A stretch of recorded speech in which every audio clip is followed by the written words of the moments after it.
গণ অভ্যুত্থানের যিনি নায়কোচিত ভূমিকা পালন করেছেন হাসনাত আবদুল্লাহ এবং জাতীয় নাগরিক পার্টির মুখ্য সংগঠক, তার উপর আজকে গাজীপুরে বাসন সড়কে সন্ধ্যা 7টায় 10 থেকে 12 জন মোটরসাইকেল ধারিয়ে এসে খুবই পরিকল্পিতভাবে হামলা করে।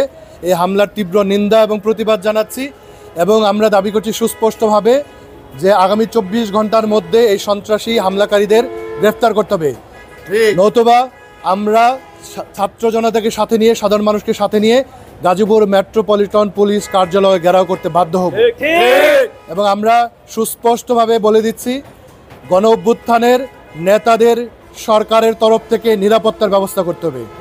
আমরা আরও সুস্পষ্টভাবে বলছি, গণহত্যাকারী আওয়ামী লীগের নিবন্ধন বাতিল করতে হবে এবং আওয়ামী লীগের রাজনৈতিক কার্যক্রম বিচারপূর্বক আইন করে নিষিদ্ধ করতে হবে।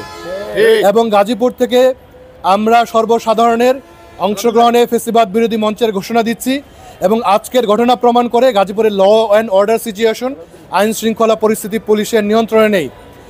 এবং আমরা দেখতে পাচ্ছি বারবার কেন হাসনাত আবদুল্লাহ আক্রমণের শিকার হয়েছেন। এর আগে চিটাগং রোডে আক্রমণের শিকার হয়েছেন, আজকে আমরা গাজীপুরে দেখতে পেলাম। এর আগে 7 ফেব্রুয়ারিতে গাজীপুরের ছাত্র জনতার উপর বীরাশ্রমে আক্রমণ করা হয়। এটি অত্যন্ত পরিকল্পিত। হাসনাত আবদুল্লাহ যখন দেশের স্বার্থে কথা বলছেন, সার্বভৌমত্ব নিয়ে কথা বলছেন, যখন এদেশে আলেম সমাজের জন্য কথা বলছেন, যখন এদেশের সাধারণ মানুষের জন্য কথা বলছেন, এদেশের নিরাপত্তার পক্ষে কথা বলছেন, তখনই তিনি টার্গেটের শিকার হচ্ছেন। আজকের এই ঘটনা খুবই পরিকল্পিত।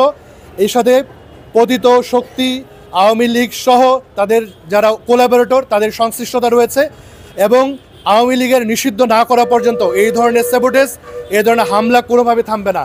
তাই সুস্পষ্টভাবে আবারও বলছি, হাসনাত আবদুল্লাহর উপর হামলাকারীদের আগামী 24 ঘন্টার মধ্যে গ্রেপ্তারপূর্বক আইন আদালতে সুপর্দ করতে হবে, নতুবা সর্বসাধারণ কিন্তু এর কড়া জবাব দিবে।